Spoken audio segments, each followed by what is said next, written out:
Hello student. इस lecture में हम बात करेंगे 10th साइंस के चैप्टर द लाइफ प्रोसेसेस के क्वेश्चन आंसर की। ये एनसीईआरटी के क्वेश्चन हैं और सोल्व्ड हैं, आप इनको देख सकते हैं और यहाँ से इनको रिवीजन कर सकते हैं इनका। तो चलिए एक्सप्लेन करते हैं इनमें क्या क्या लिखा हुआ है। क्वेश्चन नंबर फर्स्ट स्टार्ट करते हैं अभी। Why is diffusion insufficient to meet the oxygen requirement of multicellular organism like humans? यहाँ पर ये कहता है कि डिफ्यूजन इनसुफिशिएंट कैसे हो सकता है, किन के लिए, ह्यूमंस बीइंग के लिए या फिर ह्यूमन जैसे ही मल्टीसेलुलर ऑर्गेनिज्म के लिए। याद करें कि डिफ्यूजन प्रोसेस होती क्या है, हायर कंसंट्रेशन से लोअर कंसंट्रेशन में जब कोई भी मटेरियल, यहाँ पर स्पेसिफाई नहीं है कि वाटर मॉलिक्यूल होगा, यहाँ पर कुछ भी है, मतलब कोई भी मॉलिक्यूल जब इस तरह से ट्रैवल करे higher concentration to lower concentration, वो डिफ्यूजन कहलाता है। तो हम एयर को इस तरह से या फिर हवा को इस तरह से क्यों नहीं लेते हैं? तो इसका आंसर बहुत आसान है। हम पढ़ चुके हैं कि डिफरेंट सेल एक दूसरे से क्या होती है, अलग होता है उनका स्ट्रक्चर, यानी वो बाउंडेड होती है सेल मेम्ब्रेन में। और ये पॉसिबल नहीं है कि एकदम से इतने अमाउंट में डिफ्यूजन हो सके, थोड़ा बहुत डिफ्यूजन जरूर होता है। In multicellular organism all the cell may not be in direct contact with the surrounding environment, क्योंकि ये जो सेल है ये डायरेक्ट कांटेक्ट में नहीं होती एनवायरनमेंट के। Thus simple diffusion will not meet the requirement of the all cell. इसलिए हम कह सकते हैं कि सारी रिक्वायरमेंट पूरी नहीं हो सकती डिफरेंट सेल की, सिर्फ आउटर बाउंड्री पर जो सेल है वही इससे फायदा उठा सकती हैं। Question number 2, what criteria do we use to decide whether something is alive? कोई चीज जीवित है या नहीं, इसके लिए हम क्या जो है रिक्वायरमेंट या फिर मेजरमेंट लेते हैं, किसकी हेल्प से हम क्राइटेरिया क्या डिसाइड करते हैं कि कोई चीज जीवित है या नहीं है? Any visible movement such as walking, breathing and growing is generally use to decide whether something is alive और नॉट। कोई चीज जीवित है या नहीं, इसके लिए हम बहुत आसान तरीके से तो ये देखते हैं कि वो चल पाता है या नहीं, सांस लेता है कि नहीं, ग्रो करता है कि नहीं। ये सभी की सभी चीजें हम अंदाजा लगाते हैं कि कोई चीज लिविंग है या नहीं। अगर ये चीजें होती हैं उसमें तो वो लिविंग थिंग्स हैं, अगर नहीं होती तो उसे नॉन लिविंग कहा जाता है। इसके अलावा हम चेक करते हैं उन मूवमेंट्स को भी जो विजिबल आइज, हमारी आइज की हेल्प से नहीं देखी जा सकती, सिंपल आइज की हेल्प से। उनके लिए हमें किसी न किसी इंस्ट्रूमेंट का जो है सहारा लेना पड़ता है, यूज करना पड़ता है, लाइक माइक्रोस्कोप। उनकी हेल्प से भी हम कह सकते हैं कोई भी चीज लिविंग थिंग्स है या नहीं, क्योंकि हम देखते हैं बहुत सारी चीजें। फॉर एग्जांपल आपकी टेबल ही देख लीजिए, टेबल का जो सरफेस है वहां पर कोई लिविंग थिंग्स हमें दिखाई नहीं देती, लेकिन जब हम माइक्रोस्कोप का यूज करते हैं तो छोटे छोटे जीव वहां पर दिखाई देते हैं। इस तरह से हम कह सकते हैं वहां पर लिविंग थिंग्स है। कब? जब हमने माइक्रोस्कोप का यूज किया। Question number third, what are outside raw materials used for by an organism? कौन कौन से रॉ मटेरियल्स है जो बाहर से यूज किए जाते हैं, यानी जो बाहर से लेने पड़ते हैं किसी भी ऑर्गेनिज्म को? An organism use outside raw materials mostly in the form of food. खाने की फॉर्म में ही जो है रॉ मटेरियल्स लेता है कोई भी एनिमल या फिर कोई भी ऑर्गेनिज्म, या तो फूड या फिर पानी। अर्थ depends on, since life on earth depends on carbon based molecules, क्योंकि जो लाइफ है अर्थ पर है वो कार्बन बेस्ड मॉलिक्यूल्स के ऊपर डिपेंड करती है। Most of these food sources are also carbon based and oxygen. Mostly ये जो फूड आइटम हम खाते हैं या तो वो कार्बन होती हैं, या कार्बन बेस्ड होते हैं, या ऑक्सीजन बेस्ड होते हैं। The raw materials required by an organism can be quite varied depending on the complexity of the organism and its environment. ये मटेरियल्स की रिक्वायरमेंट हर एक ऑर्गेनिज्म पर डिपेंड करती है, अलग अलग हो सकती है सबकी रिक्वायरमेंट, और उसके आसपास के एनवायरनमेंट पर भी डिपेंड करती हैं। उसके बाद हमारे पास क्वेश्चन है, what processes would you consider essential for maintaining life? Life को मेंटेन करने के लिए किन किन प्रोसेसेस की ज़रूरत होती है? तो हम इस चैप्टर में यही पढ़ते आए हैं। न्यूट्रिशन चाहिए हमें, रेस्पायरेशन यानी सांस लेने की प्रोसेस जो है वो होनी चाहिए, फूड डिकम्पोज होने की प्रोसेस होनी चाहिए, ट्रांसपोर्टेशन यानी जो हमने फूड खाया है वो जब डिकम्पोज हो चुका होगा उन सिंपल मॉलिक्यूल्स को एक जगह से दूसरी जगह पहुंचाने की जो प्रोसेस होती है वो ट्रांसपोर्टेशन होती है। उसके बाद मान लेते हैं कोई बॉडी वेस्ट हमारे शरीर में बचता है तो उसे बाहर निकालना भी नेसेसरी हो जाता है और ये प्रोसेस एक्सक्रिएशन से होती है। ये सभी के सभी एसेंशियल रिक्वायरमेंट हैं, एसेंशियल प्रोसेसेस हैं जो मेंटेन करने के लिए होती हैं किसको, लाइफ को। अगला क्वेश्चन हमारे पास बहुत इंपॉर्टेंट क्वेश्चन है, what are difference between autotrophic nutrition and heterotrophic nutrition? हमें यहाँ पर एक टेबल बनानी है और बताना है कि ऑटोट्रोपिक न्यूट्रिशन और हेटरोट्रोपिक न्यूट्रिशन में क्या डिफरेंस होते हैं। तो यहाँ पर टेबल बनी हुई है, आपको नोटिस करते रहना है। एक बार हम पढ़ेंगे ऑटोट्रोपिक न्यूट्रिशन के बारे में, अगला पॉइंट हम पढ़ेंगे हेटरोट्रोपिक न्यूट्रिशन के बारे में। मैं सबसे पहले पढ़ता हूँ autotrophic nutrition. Food is synthesised from simple inorganic raw material such as CO2 and water. Autotrophic में जो फूड बनता है वो इनऑर्गेनिक कंपाउंड से बनाया जाता है, वाटर, CO2 और जिसमें सनलाइट का भी यूज होता है।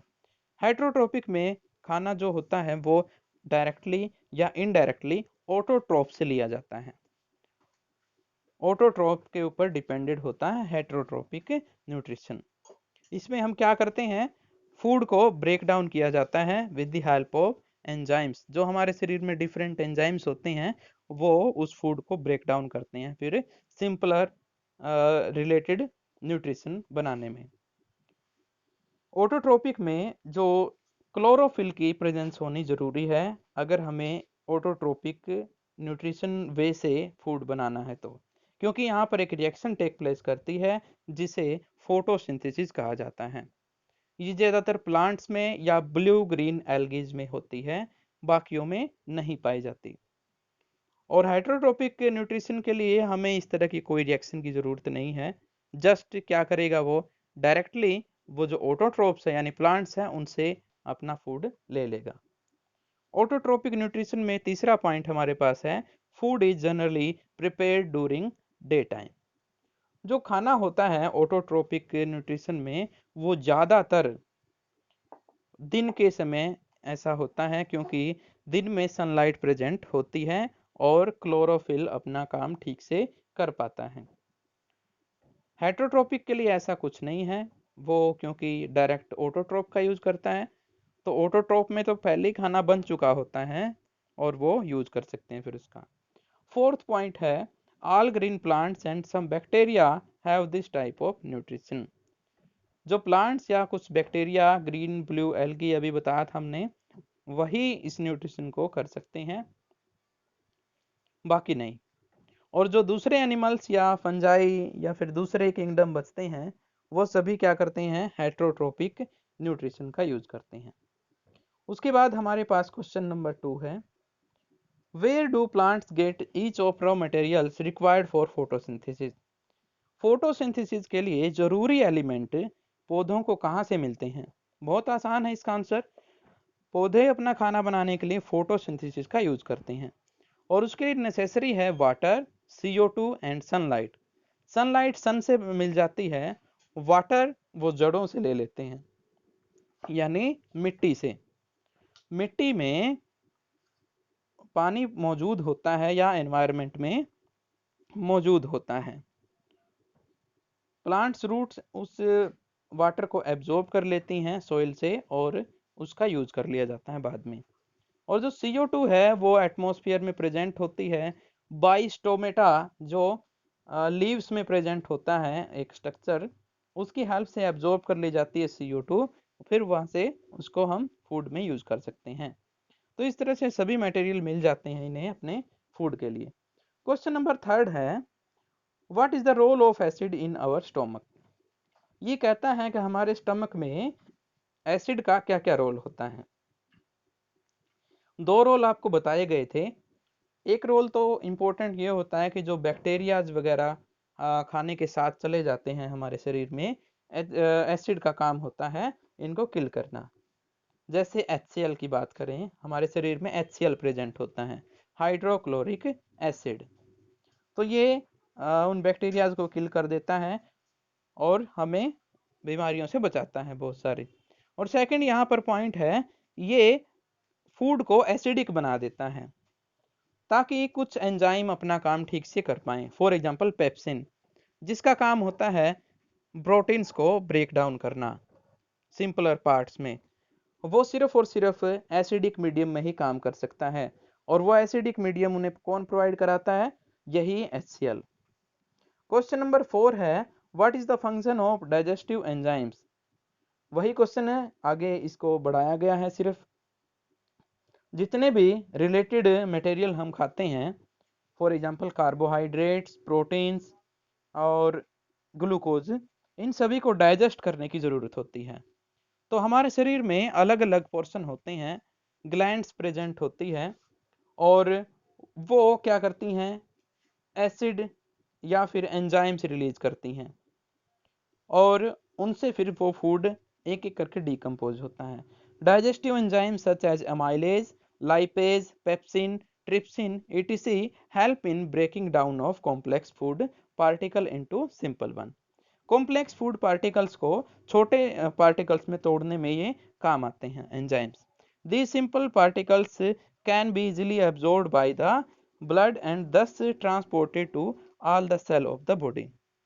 ये ब्लड के द्वारा जो है अब्जॉर्ब कर लिए जाते हैं और बड़ी आसानी से डिफरेंट पोर्शंस में ट्रांसपोर्ट कर दिए जाते हैं, अलग अलग सेल तक पहुंचा दिए जाते हैं ब्लड की हेल्प से। क्वेश्चन नंबर 5 यहाँ पर है, how is the small intestine designed to absorb digestive food. जो खाना डाइजेस्ट हो रहा है या हो चुका है, उसे एब्जॉर्ब करने के लिए क्या अरेंजमेंट होती है हमारे शरीर में, क्या डिजाइन बने होते हैं। तो ये नोटिस करने की बात है कि स्मॉल इंटेस्टाइन में ज़्यादातर खाने का जो है डाइजेशन हो जाता है, यूज हो जाता है वो। तो यहाँ पर क्या होता है ऐसा, तो हम यहाँ पर आंसर पढ़ते हैं। The small intestine has million of tiny figure like projection called villi. Villi present होते हैं और ये लाखों की तादाद में होते हैं, फिंगर लाइक स्ट्रक्चर होते हैं। उससे सरफेस एरिया बढ़ जाता है, जहां पर फूड को एब्जॉर्ब होना है वो सरफेस एरिया बढ़ जाता है। Within these villi many blood vessels are present that absorb the digested food and carry it to blood stream। Blood में जो ये एब्जॉर्ब कर लिए जाते हैं, मतलब विली इनको एब्जॉर्ब करता है और ये कनेक्टेड होती हैं किसके साथ? ब्लड के साथ। उन्हें ब्लड में ये क्या कर देती है? सप्लाई कर देती हैं। From the blood stream the absorb food is deliver to each and every cell of the body. और यहाँ से फिर ये एब्जॉर्ब फूड डिलीवर कर दिया जाता है हर एक सेल में जो हमारे शरीर में प्रेजेंट होती है। तो इस तरह से हमें ये क्वेश्चन अटेम्प्ट करने हैं और आप इनको अच्छे से याद करेंगे। कल हम बाकी क्वेश्चन करेंगे। Okay, all the best.